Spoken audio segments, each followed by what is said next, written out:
True North Reviews, True North Reviews, True North Reviews. Hey there, welcome to True North Reviews. My name is Ryan, and today we are discussing non-Weezer by Weezer. This is the 15th studio album by the American rock band, second that they've put out in 2021 actually. OK Human being the first, love that album, easily one of the best of the year thus far in my opinion, and really impressive because it's stepping out of the comfort zone for Weezer, not a single electric guitar in sight on that project, and it makes me think if OK Human was the trial for trying something new, non-Weezer in essence is the roaring return of the electric guitar. Of course, paying tribute to Van Halen, this record to many will sound like Weezer is playing Guitar Hero, because that's all I hear when I listen to this album. You have those big stadium riffs with a finger tapping technique, the hammer-ons, all that fun stuff that obviously has been phased out along with much of glam metal today, but that doesn't necessarily mean you can't get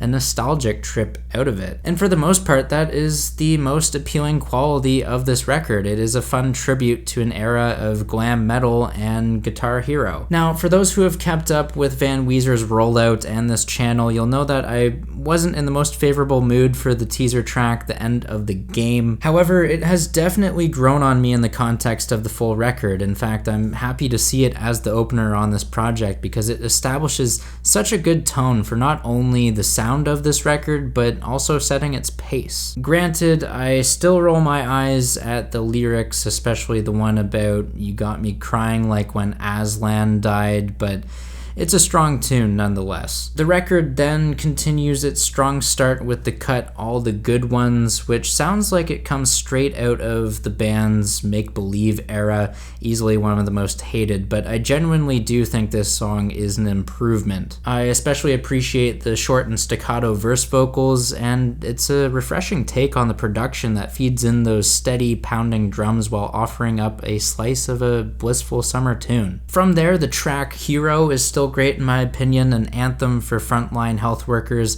and it's nice to see Rivers write a song about those people that isn't overly preachy or tacky. It's not the most obvious shout out to them, but it's still a deserved tip of the cap. Tipping my cap to Weezer though, my favorite song on this project is likely I Need Some of That. It is such a joyful tune, and it is just proof once again that Rivers can always write a catchy melody, a catchy hook on every single Weezer album. Consistency and longevity, I don't know where this man finds those things, but he gets it done every single time. Beyond the tune of I Need Some of That, even listening to the hilarious copyright skit at the end of the track makes it worth the while sitting through. Moving on from there, the beginning of the end flourishes with its rise and fall dynamics and a guitar solo that is so majestic, I picture a sports team storming the field after a championship win. That's just how big and larger than life that solo sounds. Now, as much as this record seems like it lays everything on the line and is a go big or go home situation,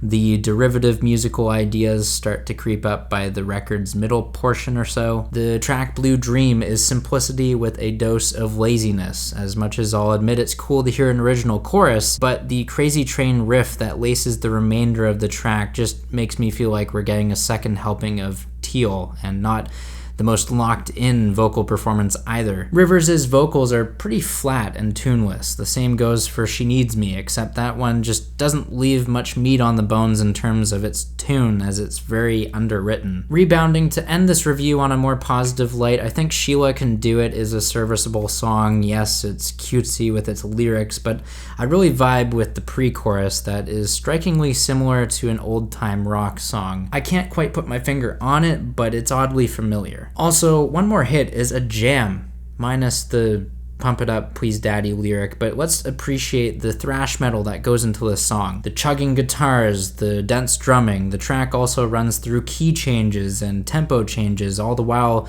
amazingly keeping Weezer's identity intact. To finish this record, there is a noticeable stylistic jump to Precious Metal Girl, which acts as a sobering and quite enjoyable closer, feels like a low-key reworking of what Endless Bummer was on the White Album. By far, Precious First Metal Girl is the most skeletal arrangement and gloomiest tune on the project, but for the rest of Van Weezer, it's very jubilant. It's a very jubilant album. The wailing guitars, they totally go overboard at times, but I can't fault Weezer for committing to a bit. For the most part, this record is harmless and carefree pop rock with a metal twist. Some catchy hooks, yeah, but the only downside I can see here, and it's a fairly big one, Weezer, they're not catching lightning in a bottle as far as the enjoyment of the record goes. In other words, they're not striking twice in the same year as much as the album cover would like us to think that way. The way I'm thinking, the way I'm feeling on this record though, is a 6 out of 10. It's decent,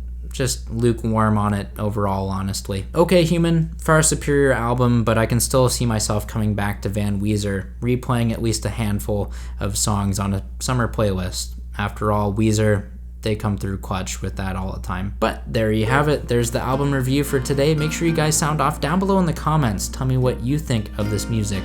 Whether you agree or disagree, I'm here to engage with you guys. If you'd like to leave a like, subscribe if you're new in town. I'd appreciate that as always. Thanks for watching and have a rockin' day.